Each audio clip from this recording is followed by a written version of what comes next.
But anyway, the big announcement will be made on May 3rd when Mark gets back. This Friday night is game night at 6 p.m. here in the Fellowship Hall.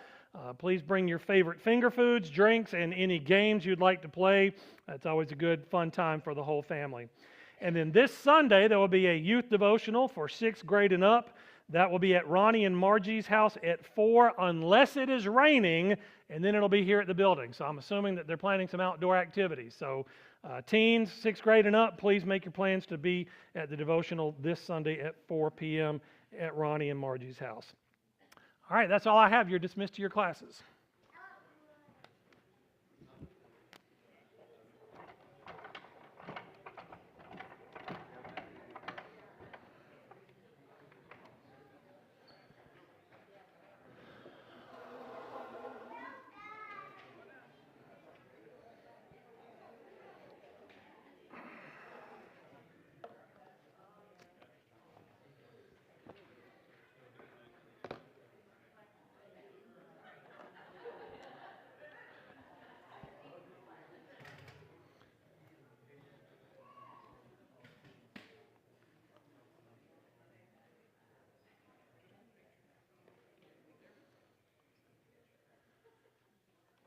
All righty, I am obviously flying solo tonight, so y'all are going to have to help me out, which means y'all are going to have to talk. That's usually not a problem on Wednesday evenings, so y'all keep it up. We are continuing our look at the top 10 sins and struggles. This is lesson 5. There are handouts on the table in the foyer if you would like one. I think Kathy Jo just went to get them, so if you need one, raise your hand and she'll bring you one if there are any left. Wait and see if she's coming in. Maybe she didn't go to get them. Okay. Yeah, it's lessons. Wait. No, it should be lesson number 5. I thought that's what I printed out. Did anybody pick one up from tonight? Okay, yeah. Wait, what does that say? Okay, yeah. Okay, so it's struggle number 6. But it's lesson 5. Remember, because we're going backwards in our countdown. All right, so Kathy Jo didn't come back. So Frank, I think, is going to get some. There we go. Okay, if you need one, raise your hand. Frank has a couple. Doesn't look like too many left. Okay.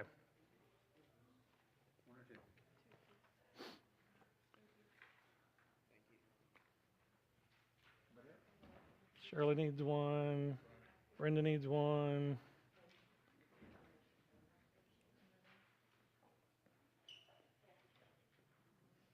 All right, I think we're good. So yeah, I know this is a little confusing, but we're doing a top 10, and we started with number 10, and we're counting down. So that's why this is lesson 5, but topic number 6. So, and those topics that we've already covered are, number 10 was laziness. Number 9 was anger. Number 8, cursing and gossiping. Number 7, which we looked at last week, was pride.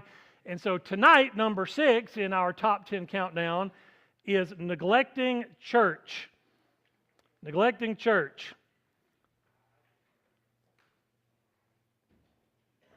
Why do you think people neglect church? Okay, it's not a priority. Too busy. Okay, lazy. Y'all are actually naming some of the things we're going to look at tonight. I just want to see how many y'all can come up with. Okay, maybe they had a bad experience. Okay. Say that again. Okay, they have guilt and shame and don't want to show up because of that. Okay. Oh, yeah, it's raining, so we're not going to come. Yeah. Or it's too cold, or it's too hot, or the weather's too nice, or, there's all kind of excuses. We'll get to in fact, we're going to get, I think, to all those that you mentioned here this evening. But in the survey that the guy who did this material, Mike, did, he said people actually listed a variety of failings in this area of their spiritual life. They neglect to attend church services, they neglect to give regularly, and they neglect to serve in some way in their church family. Most struggles in a person's spiritual life begin with or result in the habit of neglecting church services on a regular basis. I don't have it on the screen, but if you'll turn to Hebrews chapter 10, and somebody read verse 25. Hebrews 10 and verse 25.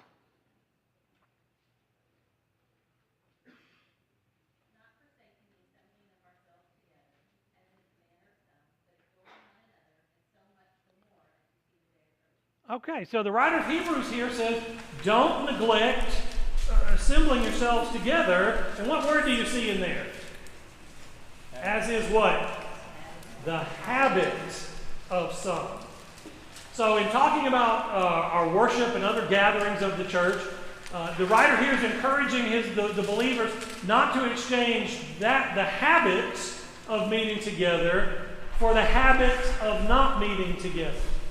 And that's really the crux of this problem that we're going to talk about tonight. And these other problems we just mentioned, not giving, not serving, stem from that. If we can cultivate the habits of coming to church regularly, of attending services regularly, and it's not just limited to services, right? It's any time the church gets together that we can be together, then the habits of giving and serving and all those other things will follow suit. Anybody know when the book of Hebrews was written? I'm not looking for an exact date.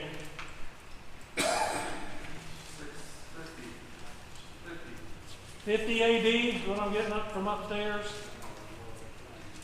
I'll let you even go a little broader than that. It was written in the 1st century, wasn't it? Which tells you what? That it didn't take long for people to start missing church. Okay, it didn't take long for people to start missing church. And what else? Well, what's the extension of that? This has been a problem from the beginning. It's been a problem from the beginning. From the very beginning of the church, it's been a problem for people to not assemble together, to neglect that, as he says here. It was an issue that this writer had to deal with, even in the early church. Hey, some of you are not getting together like you should be. And so he's having to address that issue. And the excuses, as you can imagine, have always been the same. Now, he doesn't give any excuses there, but we can imagine the ones we're going to look at tonight were probably some of the same ones they had 2,000 years ago, or 1,950 years ago. Okay? So we're going to look at the 10 most common excuses, and again, this is based on the research that Mike Mazzalongo has done here. The 10 most common excuses for not coming to church that you're probably all going to be familiar with all of them. Okay? And then, hopefully, if we don't run out of time, we're going to look at 3 good reasons for regular attendance to help motivate us to be present in every service. All right, so top 10 reasons, again, we're going to count down. Number 10, number 10 reason for missing church, I'm Jewish. Okay, that didn't get as big a laugh as I thought it would. Now, that was a sympathy laugh right there. All right? Now, obviously, this is a bit tongue-in-cheek, but what's the point that is made right here? The Messiah hadn't showed up yet. So Okay, well, yeah, that was maybe, well, not even for them back then. This is reasons people give today. What umbrella would this fall under? Old Testament. What's that? The Old Testament. Okay, the Old Testament, yeah. Makes me think of like the people too that consider the Sabbath a different day, and Y'all are going too deep here. Okay, go shallower. I'm exempt. They don't acknowledge Christ. Okay, I'm the chosen people. okay. Just tell us. They're not Christians. The vast majority of people in this world are not Christians. And so, of course, they have no reason for coming to church. Research has been done that says the number of believers in the world today is about the same as it was in 1830.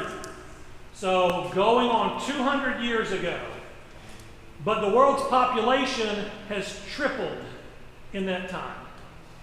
Now, think about that. Same number of believers 200 years ago that there are today, yet the population, anybody know what current population is, roughly? 6 billion, going on 7 billion, I think. Okay, it's a lot of people, but we have the same number of believers, which means percentage-wise, that there are way fewer believers to take the message to 7 billion people. But the Great Commission is still in force, isn't it? What does Jesus say in Matthew 28? Yeah. Go into all the world and do what? Preach the gospel. We're told elsewhere, make disciples, baptize people, make believers. That job falls to us. And so if someone says, well, I don't go to church because I'm Jewish, or I'm Muslim, or I'm not a Christian, that falls on us to try to help teach them so that they can become Christian. We need every Christian in church because every Christian is needed to carry out the Great Commission. And the only way we're going to learn how to do that is when we are together studying and learning how to do that. Now, basically, probably all of us know, number one, we know what that passage says. We know we need to go out and preach the gospel. But how do we do that? How do we reach our neighbors, our friends, our coworkers, our own family members? How do we present the gospel? That's why we need to be together, so that we can learn these kinds of things. So that's reason number 1. All right? Well, actually, reason number 10. Reason number 9. I'm sick. I'm sick. Now, I'm not trying to guilt trip anybody here, okay? Church surveys tell us that 5 to 10% of the members in any given congregation are dealing with illness that prevents them from attending from week to week. And I find that to be true here just based on, because I look at the attendance figures every week that we get them, that probably about 5 to 10% of our people are sick. Now, it's not the same people, people get better, but then other people get sick. We have some people that are long-term ill, some people that are shut in that can't come at all. But what's the danger here? It becomes a habit. Okay. Or not that being sick becomes a habit, because, if we're being honest, we can't control that. Can Joe? I was going to say they're sick on the weekend, but they can go to work sick. Okay, that's one good point. Okay, let me come back to that one in just a second. Let me address what Captain Joe said. A lot of people, they get the slightest little sniffle, oh, I got to stay home from church. I don't want to get anybody else sick, and that sounds noble, doesn't it? But come 7 o'clock Monday morning when they got to go to work to make that money to pay the bill, guess what? They're there. The same little sniffle that kept them out of church doesn't keep them out of work. Now, I'm not saying if you're sick, come give it to me, okay? Because I don't want it, all right? If you're legitimately sick, stay home. We especially learned that back during COVID. If you're sick, don't share that. But at the same time, ask yourself, are you really sick? And really the question really should be, would this keep me out of work? Would this keep me from doing fill in the blank? And if it won't, then it shouldn't keep you from being at church services. But then this is what I wanted to get at. She said up here, it breaks the habit. When we get sick, and I understand, we get legitimately sick. You're throwing up, you're running a fever, you can't be here. You don't need to be here, okay? And let's say you're sick, you're out for a week and a half, 2 weeks. Well, then all of a sudden you're out of the habit of coming. Did we not learn this during COVID? There are some churches that I have heard of, and we are now in 2020. In fact, this is April, so we are good, 6 years removed from COVID. There are still some churches that have not recovered their attendance numbers because people got into the habit of being at home, live streaming the services in their pajamas, sitting on the sofa, drinking a cup of coffee at 9 and 10 o'clock on Sunday. Now again, if you're legitimately sick, stay home. But there is no substitute for being together personally. We learned that. And Now, we are one of those congregations. we're one. We are just now kind of getting back to the numbers that we had pre-COVID. Of course, I wasn't here pre-COVID, but from what I'm told and the numbers I've seen, we're just now, 6 years later, getting to that point. Now, again, live streaming to me is a double-edged sword. It's excellent for people who legitimately cannot be here. For those that are sick and don't want to share it, for those that are shut in, that is a godsend because they can still watch and participate and feel like they're part of it. But you got a lot of people that, again, they got out of the habit They got comfortable. Oh, this is nice. I can just sit at home. I don't have to get up and get ready, drive to the church building. I don't have to wrestle with my kids and get them dressed. We can just, get up 5 minutes before services start, even sit down with a bowl of cereal on the sofa, and watch the live stream. Or watch football all day and watch the recording. Watch the recording later when it's more convenient for me. But again, the main point here is that a period of illness or any time we are away breaks the cycle of regular attendance, and then we begin to pick up the habits of irregular attendance. And so we need to be very careful if you do have to be out sick. This would also apply to your traveling.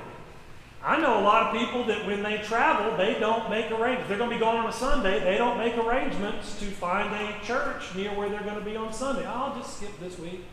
I'm going to be gone for 2 weeks. I'll just skip 2 weeks. And then they get back into town, and again, they're out of the habit.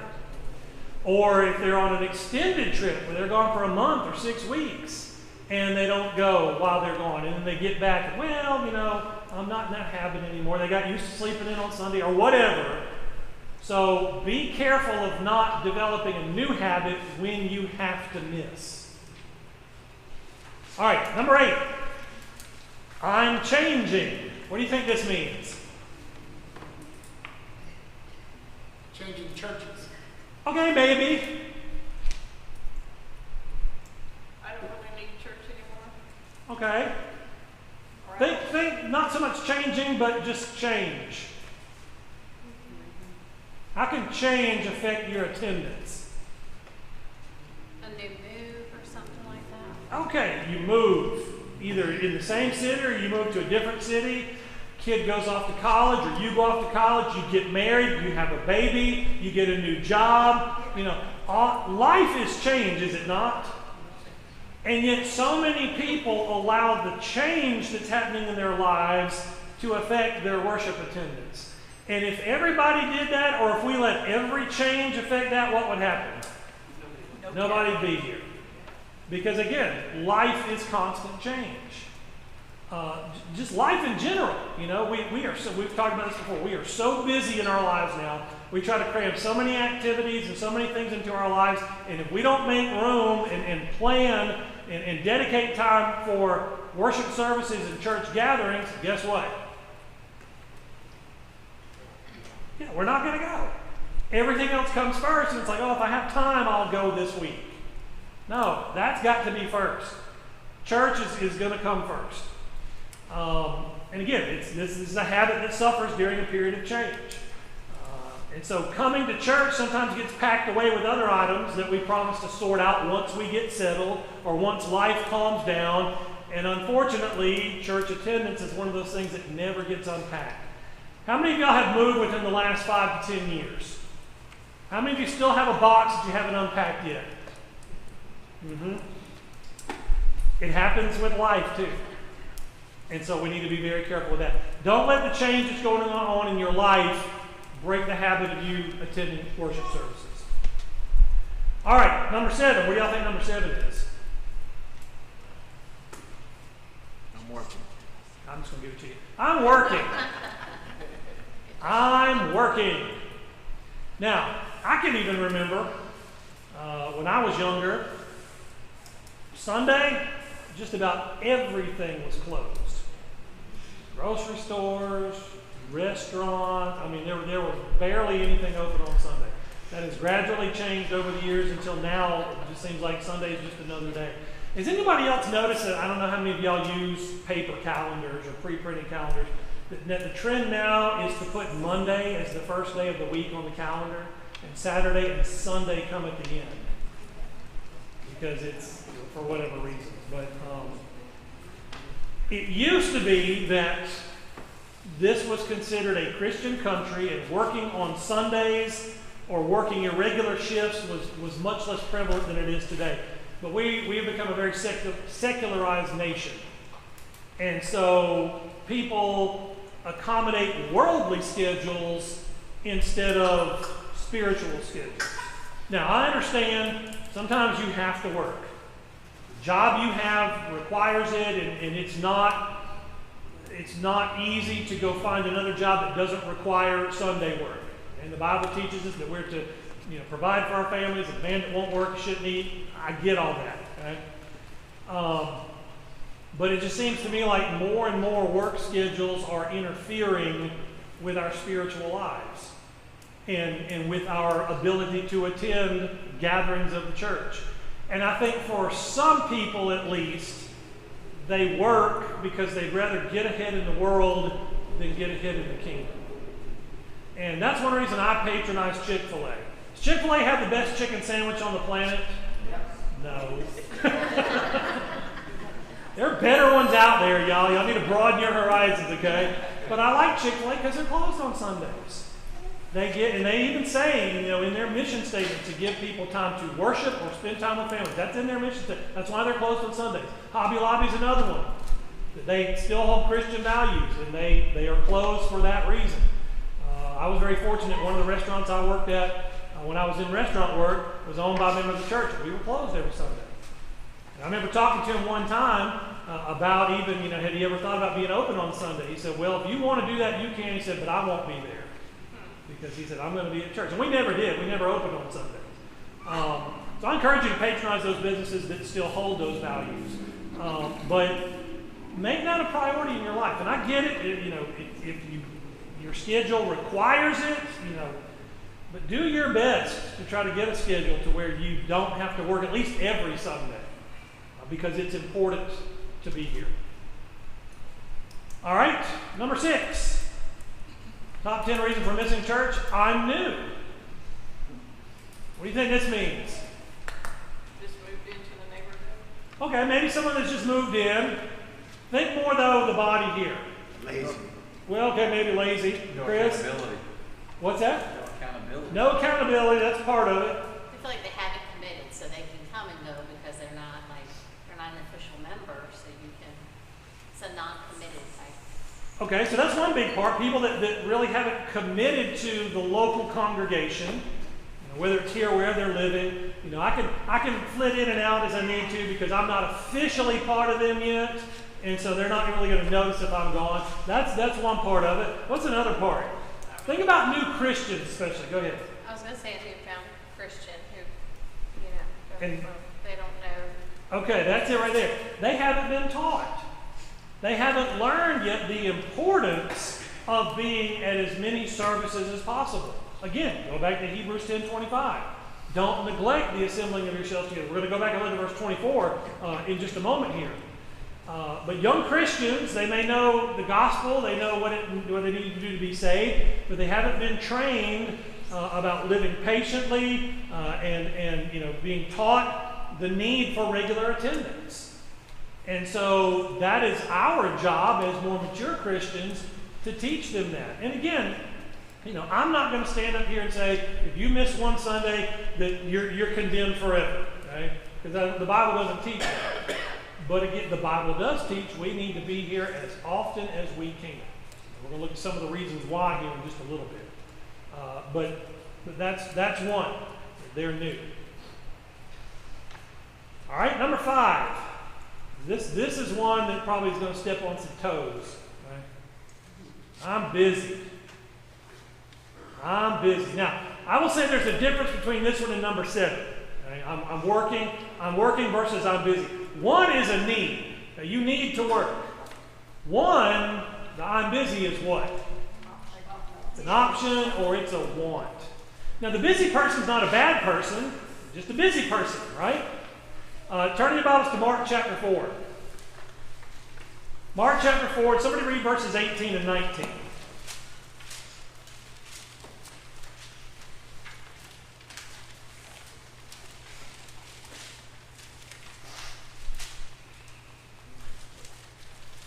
Mark 4, 18 and 19. And these are they which are sown among thorns, such as hear the word, and the cares of this world, and the deceitfulness of riches, and the lust of other things entering in, choke the word, and it becometh unfruitful. Okay, so this is obviously the parable of the sower, or the parable of the soils, and Jesus is talking about the seed falling on the different types of ground, and what kind of ground is this? Thorny Thorny ground. And what are those thorns represent?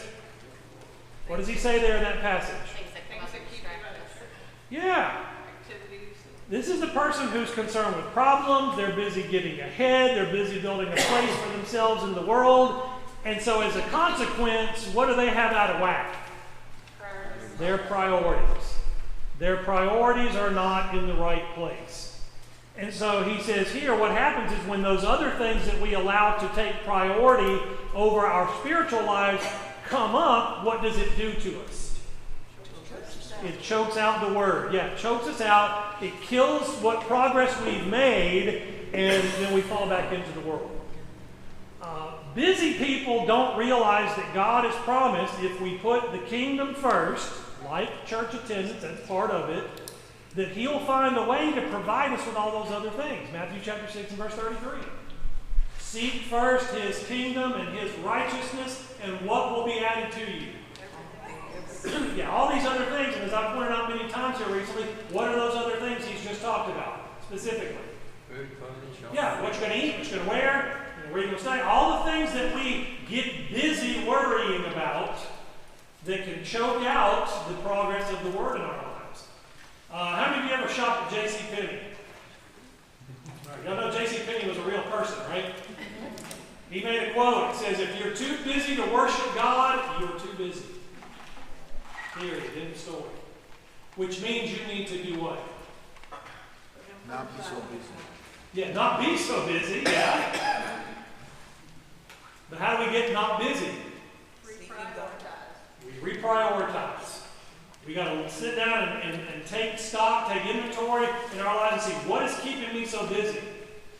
Because a lot of times it's I don't want to say this. When it comes time to go to services, it's not a lot of the pressing matters that are keeping us from coming. It's the stuff that we've put off to take care of the pressing matters.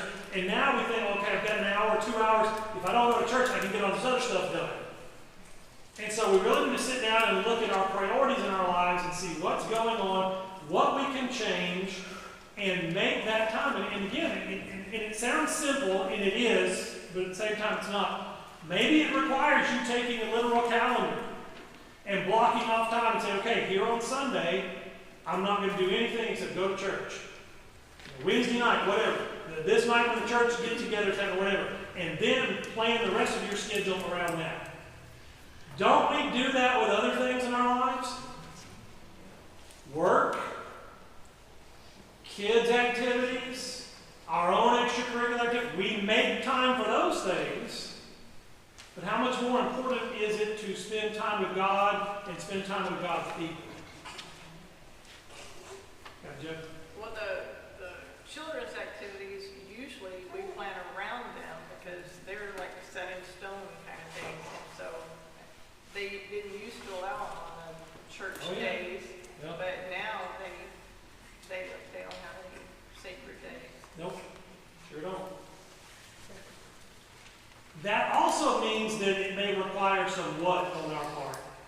Sacrifice.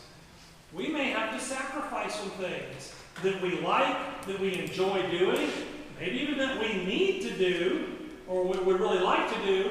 We may have to make some sacrifices.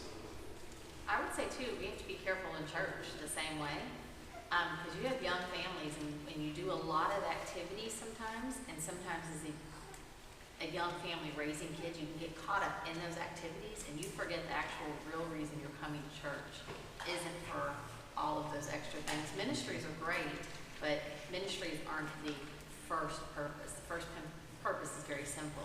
So you have to be just as cautious, I think, inside the church as outside the church too. You have to find a balance, and that's a really hard thing to do, both out there and in here. And that's especially for what I'll call the extracurricular church activities. The game nights, the fellowship meals, those kind of things. Are they, if you could be there, do you need to be there? Yes, you do. Okay? But what we need to make sure we're making time for is, number one, our worship on Sundays. Because that's not just for us, that's number one for God. And He wants us here to worship Him. So that's got to be the first priority when it comes to church stuff. I agree with you there, Chris. And everything else we try to fit in when we can. Again, I don't have it on the screen, but go to 2 Samuel 24, and somebody read verse 24. 2 Samuel 24, verse 24.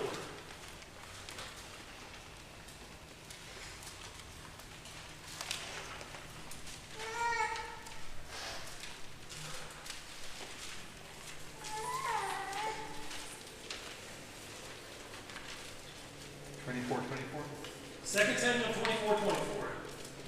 But the king said to Araunah, "No, but I will buy it from you for a price. I will not offer burnt offerings to the Lord my God that cost me nothing." Okay.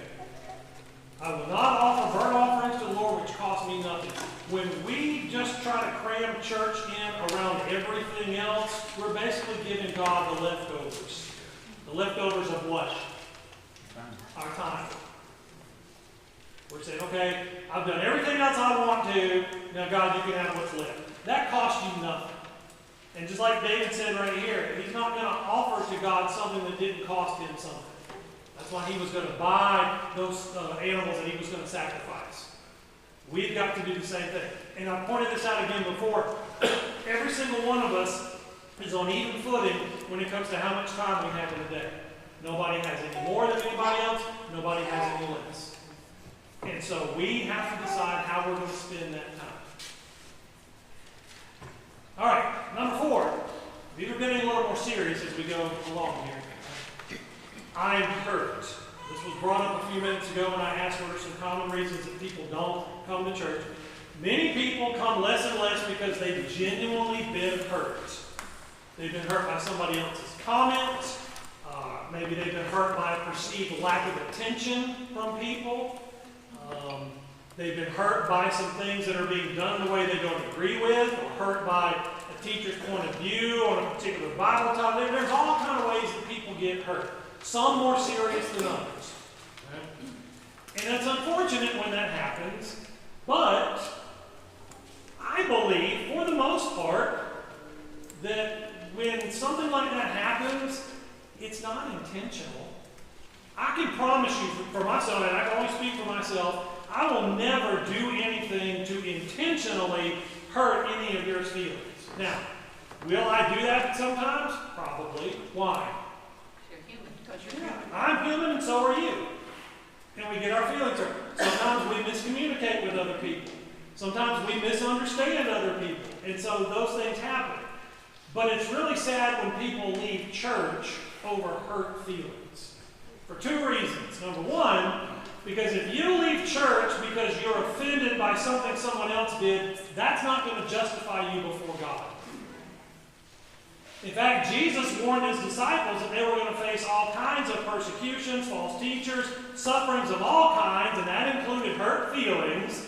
But he says in Mark chapter 13, the one who endures to the end, he shall be saved. Sometimes we just have to learn to put up with one another. Sometimes we've got to have a little thicker skin than sometimes what we have, and just let some things bounce off and roll off of us. And not assume that just because someone hurt our feelings or someone did something that we perceive was against us, number 1, they did it on purpose, or number 2, they even realize they did it. Because a lot of times people do things and they don't even realize that it's hurt your feelings. They don't realize that you've been offended by that. Why? Because you don't tell them. Because we don't tell them. But isn't that the biblical principle? If someone offends you, do what? You go to them. And again, I understand that there Jesus is talking about someone causes you to stumble in sin. That's the offense, okay? Don't misunderstand that word offense. You know, it's, Frank, I don't like the color shirt you wear. I'm offended by that. That's not the kind of offense the Bible's talking about, okay? It's things that cause you to become weak in your faith. But if that happens, your responsibility, if you're the one that's been offended, is to go to that person and tell them, hey, that hurt me, and I'd like to talk to you about it. But we don't. Instead, what do? Tell everybody. We tell everybody else but that person. And usually when we go tell people, who is it that we're telling? Their best friend. Best friends are a little more general. People who will what? Well, they'll spread it out sometimes, yeah, but typically people who will what? They'll side with you. They'll take your your side on it, and then it becomes this us against them kind of thing. And that's where division starts in the church. So what we're supposed to do is go to that person. And then if they don't listen to us, then the biblical principle is then you take a couple of others with you. And then if they won't listen to you, then you do what? Then you take it for the whole church. We've got it backwards, y'all, for so many times. We take it for the whole church except that person, and it causes all kinds of problems. Oftentimes, they don't leave the church as such, but they change congregations. They church hop, yeah. I've seen that so much in my life growing up, especially in towns or cities that have multiple congregations. You know, someone gets upset at this church, and usually, okay, it's for something insignificant. Now, they don't see it as insignificant, but in the big scheme of things, it's insignificant. I didn't like the way they did this, or I didn't like the way they did that. I didn't like the songs they sang. It's ridiculous stuff, right? And so they'll, well, I'm going to go to this church over here. And then guess what usually happens? Yeah. And I've seen people and known of people that they'll eventually make their way back around after several years to the church that they left originally. And then usually the cycle continues. And it's a revolving door for those kind of people. They're never going to be happy anywhere because for whatever reasons. But number one, leaving the church because you're offended will not justify you before God. Number two, stopping regular attendance because you're hurt or hurting is never the answer. Now, let me talk about another type of hurt, okay? There are times we get hurt by other people. What's another way that we can say that we're hurt? What's that? If you're living in like a worldly life and you're convicted by what's in. Okay, that could be one. That you're living a worldly life, or you're living, you've got some kind of sin in your life, and you're convicted by it, and so you've got that conflict going on there. And that's one reason a lot of people will leave is because, I'm being convicted, and I don't like that. I don't want to give this up, so I'm just going to go. Right? God didn't answer your prayers the way you wanted them. Okay, maybe God didn't answer your prayers the way you wanted. Think more legitimate hurts. I'll put it that way.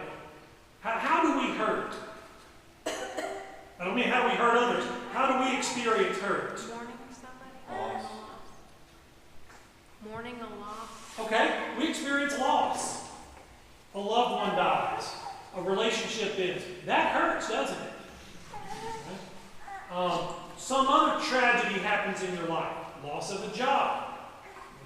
These are different ways that we hurt. And people will leave because they're hurt because what? People don't pay attention. Say it again, I'm sorry, the motorcycle was too loud. People don't pay enough attention to them. Okay. People either don't pay enough attention to them or they just don't get the comfort that they need from their church family. There's a reason we use that term, family. And family is where we're supposed to go to get relief and help when we are hurting.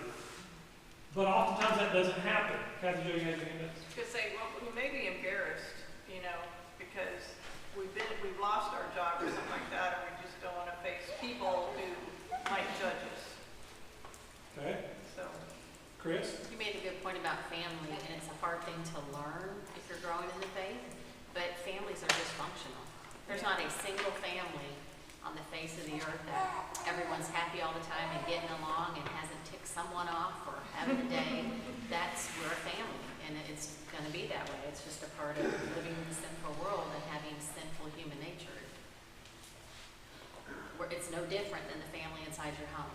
So, Yeah. But we elevate it and we expect it to be, and then that's where that comes in, is because we think, well, like, inside these walls, no one should ever hurt us, but we're all broken people. Yeah.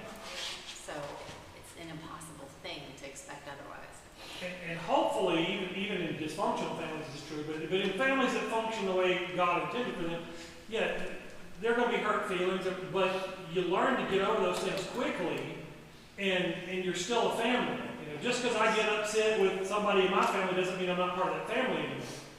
Now, again, I know sometimes that happens. People disconnect themselves from the family, but we shouldn't do that in the church. Any more than we should do it in our real family. Randy, and sometimes too, in a family, relationships are different. You're not super close to everyone in your family. Your family could be all over the U.S. or you could have a big family here, but you're closer to some than others.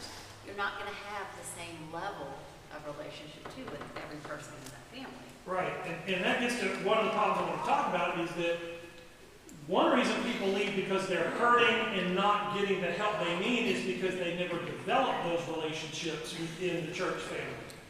They come in right before services start, they leave during the invitation song, or they leave right as soon as the last 8 minutes hit, and they never socialize or associate with anybody, and then when something bad does happen, there's no support group because they don't know anybody.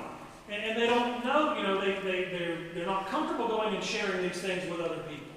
And so that's why we need to build these relationships with one another so that when we do hurt, we can receive the help that we need or we can help those that are hurting. Good comment? Okay, I thought, sorry. He was probably wrong. Yeah. You know, sometimes we're hurt because of decisions that the elders make. And we know right now that this congregation is in the discussion of taking out the pews and putting in chairs, which I suspect might have something to do with that announcements that might be coming. Because many people in the congregation don't like that. So they're going to be upset at the elders. I think what we need to understand is that's not our decision to make. That's the elders' decision to make. Our decision is whether or not we support the elders. And if you're not going to support the elders, you might want to think about going to another congregation, because if you don't, and then you stay around, then you really do cause division in that congregation. And I'm not going to confirm or deny anything, but I will say this, I can guarantee 100% that every decision that the eldership of this congregation makes, they believe it is in the best interest of this congregation to promote both spiritual and numerical growth. And that's their job. And that is their job. And I can say that with 100% because I'm in a lot of the meetings that they have. And I know the agonizing that they do when it comes to discussing things and trying to make decisions. And they, they talk about those kind of things. We don't want to hurt anybody's feelings. We don't want to run people off. But we've got to do what we feel is best for this congregation. We might let the air out of their tires. You got one sitting right behind you, Shirley. I've got something on the back of my head. Oh, boy. But going back to when we're hurting because of, tragedy or things, go to James chapter 5. James chapter 5, and we want to look at verses 13 through 16. James 5, 13 through 16. Is anyone among you suffering? Stop right there. What did he say? Is anyone among you suffering? Is anyone among you suffering? How are we going to know if each other are suffering or not? By knowing each other. We've got to know each other. And there's a twofold responsibility. As brothers and sisters, we have to know one another. But then as individual Christians, we have to be willing to open up and let people know, I'm hurting for whatever reason. Either you hurt me, or the death of my loved one hurt me, or my workplace hurt me, and I need some help. I need some comfort. I need some strength. So he says, is anyone among you suffering? So that's the first thing. We've got to know one another to know whether or not we're suffering. Keep reading. Let him pray. Is anyone cheerful? Let him sing psalms. Is anyone among you sick? Let him call for the elders of the church and let them pray over him, anointing him with oil in the name of the Lord. And the prayer of faith will save the sick, and the Lord will raise him up. And if he has committed sins, he will be forgiven. Confess your trespasses to one another and pray for one another that you may be healed. The effective, fervent prayer of a righteous man availeth much. Okay. Now, and Mark has pointed this out in the previous sermon, and I have as well. I believe that verse 14, when it's talking about being sick, it's talking about spiritually sick there. Because you look at the other things, it's talking about spiritual things there. If you're spiritually sick, if you're hurting spiritually, call for the elders. Let them pray for you. Anoint them with oil. And prayer of faith will save the one who's sick. He has committed sins to be forgiven. Then verse 16, here's kind of the book in there. What does he say in verse 16? Confess your trespasses. Confess your sins or your trespasses to who? One another. We have to let each other know when we are hurting. But again, we want to keep all that inside. We want to project the idea that I'm a super Christian, I don't have sin in my life, I never stumble and fall, And we all know better. We all know that that ain't true for none of us, right? And so we need to be willing. And again, you don't have to go up every Sunday or Wednesday and confess it to the whole church, but you need to have a person or a group of people in this family that you can go to and say, I need help. I'm struggling with this. I need you to pray for me. I need you to hold me accountable. I need you to help me be a better Christian. Because we so often try to do it on our own. One thing that's always bothered me is people get mad at 2 or 3 people and leave church and forget the other 100 that loves them. Mm-hmm. And I wonder, and this is wondering, don't get mad at me, if they can't worship with me, can they go to heaven with me? Now, that sounds harsh. But people get upset. There are reasons for people leaving church. I think if the church is teaching false teaching or something like that, that's a totally different situation. But when you get your feelings hurt and you say, well, there's 190 here, I'm upset at you and you, but I'm leaving. I've done it. I've had it. I'm going somewhere else to worship. I worry about their heart and so I guess is what I'm trying to say. Because that type of hurt is personal, and yet you're ignoring the other 90% of the people that love you and they care for you. Yeah. That's the part that I have a hard time. That's an excellent point, Boyd. That we'll let one person, 1 or 2 people, drive us away from the 100, the 150, however many it is, that still care about us and love us.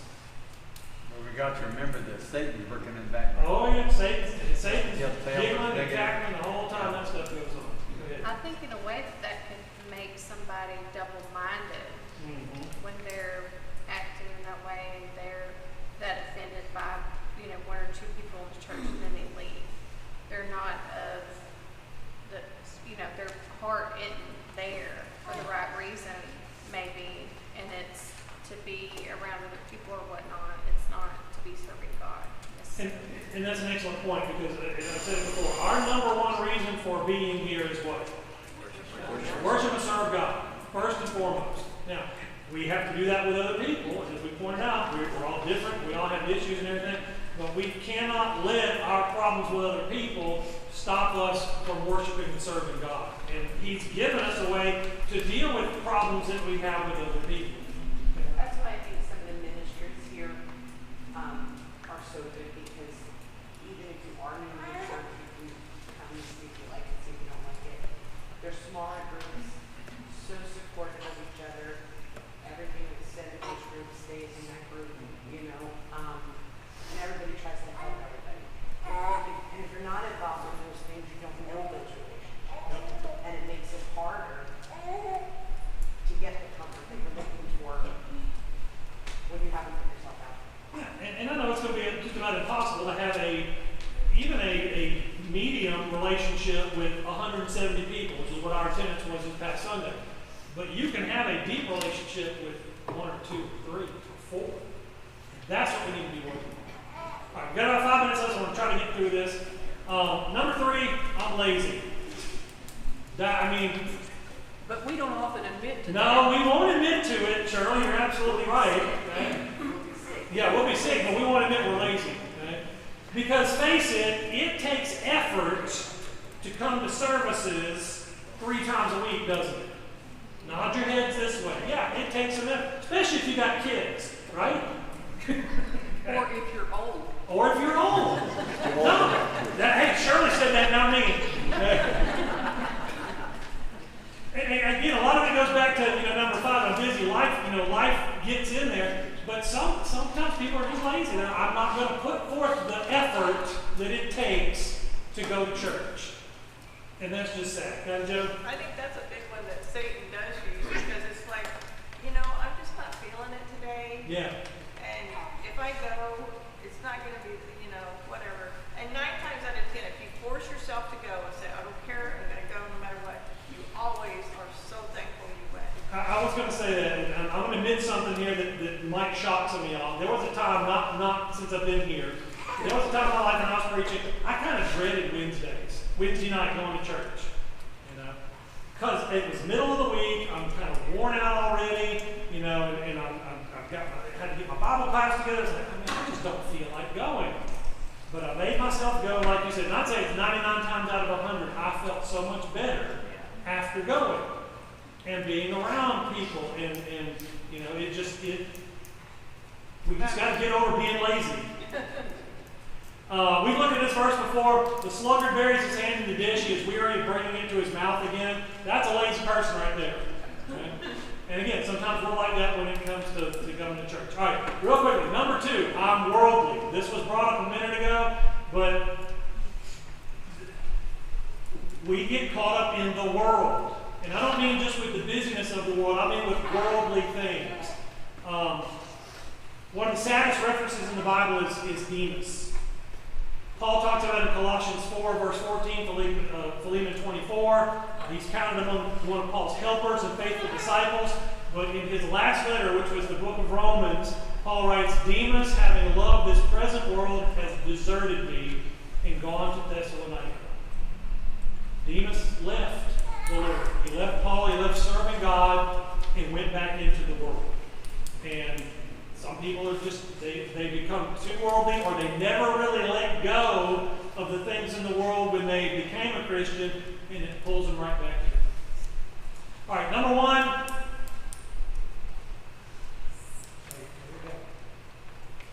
I'm fill in the blank. Whatever your reason, whatever the reason is that keeps you from attending services, that's the number 1 reason right there. And it can be whatever it is that keeps you from doing that. All right, real quickly, because I still have three things, okay? 3 reasons to attend regularly. We'll go through them quickly, okay? Number 1, I'm pleasing God. It pleases God when we come to worship Him. Period. End of story. Psalm 69 talks about, I will praise the name of God with song, magnify His thanksgiving, and it will please the Lord better than an ox or a young bull with horns and hooves. Now he's writing under the old law when sacrifices were required. They had to make those sacrifices, but he says here, worshiping God is more important or pleases Him more than the sacrifice itself. Because it's the attitude of the heart. That's what God wants from us. I'm going to skip these verses right here, Isaiah, Ephesians chapter 5, but they all talk about Hebrews 13. Continually offer up a sacrifice and praise to God. That is the fruit of lips that gives thanks to His name. Do not neglect doing good and sharing, for with such, what?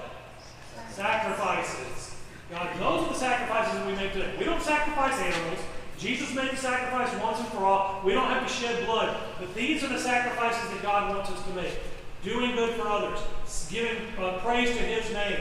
Those are the sacrifices that He wants. The object of worship is to please God, not ourselves. All right, number 2, reason to attend regularly, it strengthens our faith. Again, yeah, we have to deal with each other, and sometimes that's hard, but when we are together praising God, studying His Word, it strengthens our faith. Romans chapter 10 and verse 17, we use this when we teach the plan of salvation, but this applies even after that, y'all. Faith comes from hearing, and hearing by the Word of Christ. If we want to increase our faith, we've got to keep hearing the Word. And one of the places we do that is here. And so if you want to increase your faith, strengthen your faith, come to worship services. And then thirdly, it builds the church. It's encouraging to me to see you here. Y'all believe that? Yeah. It is. I sit up here and I get to look out and see everybody. Those of you on the back row, you get to see everybody else, okay? You can't see anybody except for me, okay? It does me good to look out and see you all here. When I stand up there on Sunday morning, when Mark stands up there, we look out. We notice the holes. And we see, it's looking kind of empty today. That can be discouraging. Not just for numbers' sake, but because those holes represent people that are not here, who need to be here. Not to hear me, not to hear Mark, but to hear the Word, to be with one another. So we need to be here. We're out of time. The regular attendance, you proclaim Christ, you provide an example. You contribute to the needs of the saints. You support the church leadership, as Shirley pointed out. Right? It's an old problem, as we just talked about, but the same solutions still apply. Cultivate the habit, get involved, and God will reward. Any final thoughts, comments, questions, complaints? Yes, I will. Right there. Okay. You fill it in the blanks, there it is right there. All right. Appreciate your attendance tonight. Look forward to seeing you all Sunday and again next week.